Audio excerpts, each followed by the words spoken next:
खटिया बजा के करे पऊ ये सकुला रे पऊ ये सकुला कि रतिया में खुला पी के झूला खोले भतार ये सखी कि रतिया में खुला पी के झूला खोले भतार ये सखी आवते आवते अगोरे मुआना साझ चूल्हा रे मुआना साझ चूल्हा कि रतिया में खुला पी के झूला खोले भतार ये सखी कि रतिया में खुला पी के झूला खोले भतार ये सखी।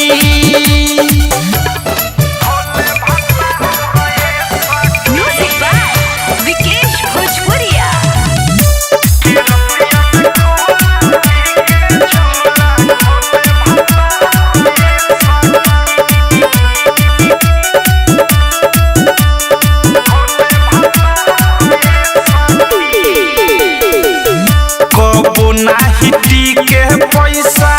सखी ओकर हाथ पर एही से हंसे लोगवा मर्द के जात पर कबो नाहिटी के पैसा सखी ओकर हाथ पर एही से हंसे लोगवा मर्द के जात पर से कना बाटे एक हाथ लूल्हा एक हाथ लूल्हा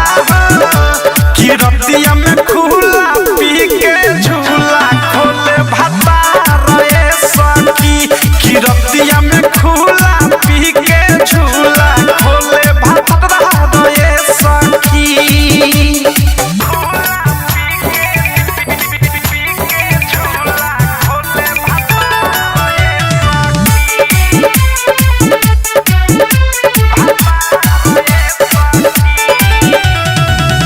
रहन नइखे सहन खातिर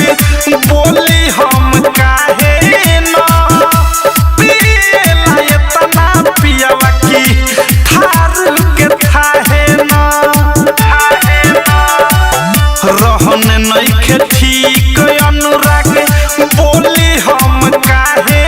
न पियला एतना पियवा की थार के थाहे न अवधेश मिसाइल बनकी धैलस न कबूला धैलस न कबूला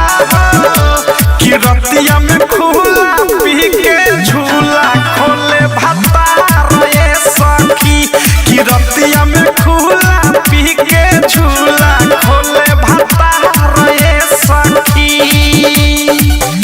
आवते आवते अगोरे मुआना साझ चूल्हा रे मुआना साझ चूल्हा कि रतिया में खुला पी के झूला खोले भतार ये सखी कि रतिया में खुला पी के झूला खोले भतार ये सखी। Recording by Missile Recording Studio।